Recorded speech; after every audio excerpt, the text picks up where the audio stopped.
Hello friend. आज हम law of success के बारे में जानेंगे, जिसे लिखा है नेपोलियन हिल ने। नेपोलियन हिल का मानना था कि अगर आपकी उम्मीदें बहुत ऊंची होती है तो आपका जीवन बड़ा और शानदार होता है। तो चलिए शुरू करते हैं।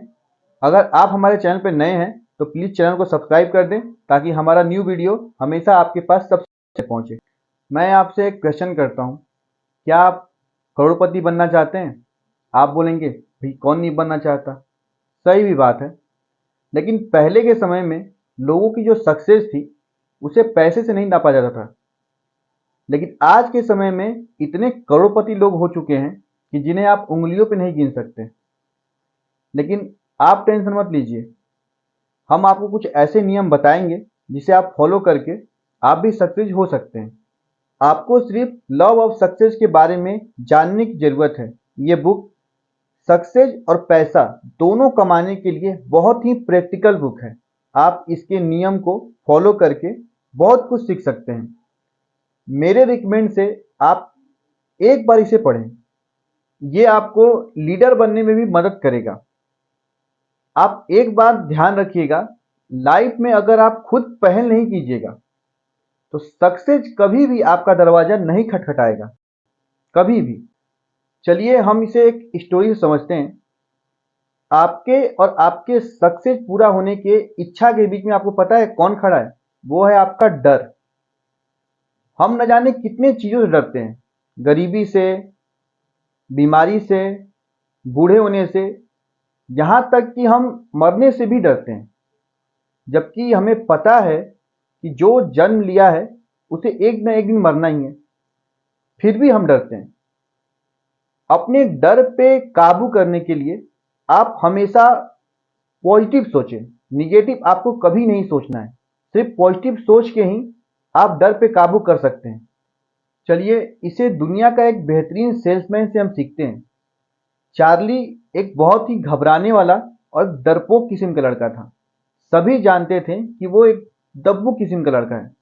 चार्ली का मानना था कि शांति और सुकून के साथ अगर जीना है तो चुपचाप और पीछे छुप कर जीना चाहिए, ताकि किसी का भी आपके ऊपर ध्यान ही ना जाए।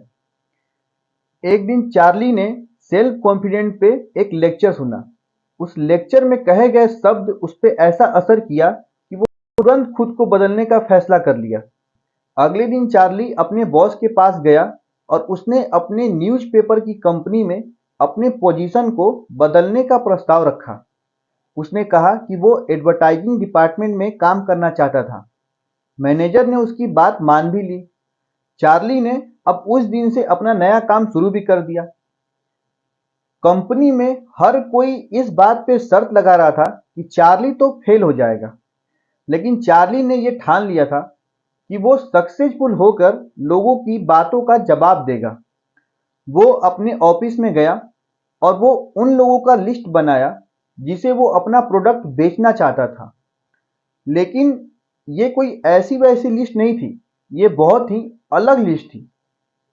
चार्ली ने उन लोगों का नाम नहीं चुना था जिन्हें प्रोडक्ट बेचना आसान था, बल्कि चार्ली ने उन लोगों का नाम चुना था जिन्हें प्रोडक्ट बेचना अच्छे अच्छे सेल्समैन उनसे डरते थे, उन्हें प्रोडक्ट नहीं बेच पाते थे। ऐसे कस्टमर लोग का वो लिस्ट बनाया था। चार्ली अब कॉन्फिडेंट तो था, लेकिन नेचर से वो शर्मीला था। इस डर से वो पार्क जाने का फैसला किया और वो अपने साथ वो लिस्ट भी लेके गया।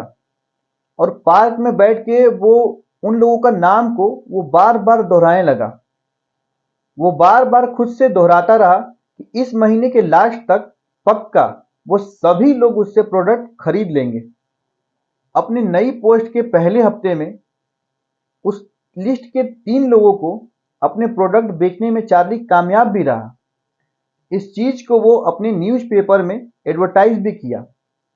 आश्चर्य की बात यह थी कि जिसे कोई भी प्रोडक्ट नहीं बेच पाता था, उन सभी लोगों को वो प्रोडक्ट बेचने में कामयाब रहा, सिवाय एक को छोड़ के। सिर्फ एक शख्स ऐसा था जो उसके ऑफर को बार बार रिजेक्ट करता गया।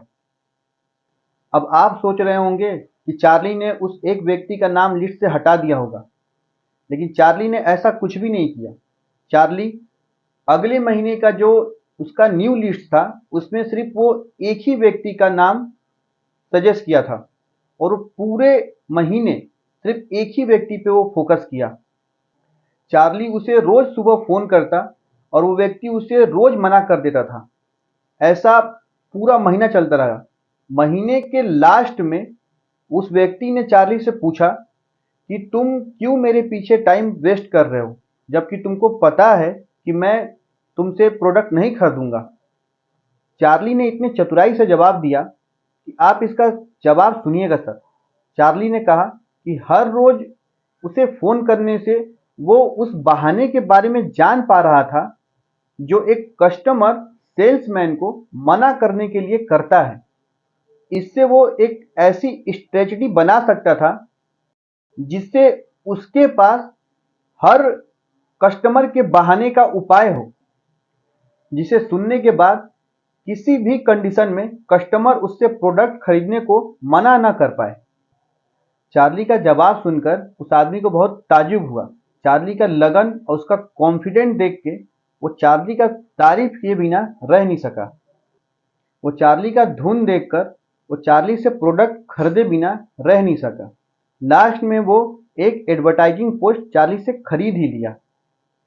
ये डील चार्ली का जीवन का सबसे इम्पोर्टेंट डील साबित हुआ। इस अकेले डील ने चार्ली को दुनिया का सबसे बेहतर सेल्समैन बना दिया था। अब मुझे क्या ये बताने की ज़रूरत है कि इसी के वजह से चार्ली एक मिलियनर भी बन चुका था। अगर आप अपने काम की धुन में हमेशा लगे रहेंगे तो आपके पीछे कामयाबी झक मार के ही आएगी, उसको आना ही पड़ेगा।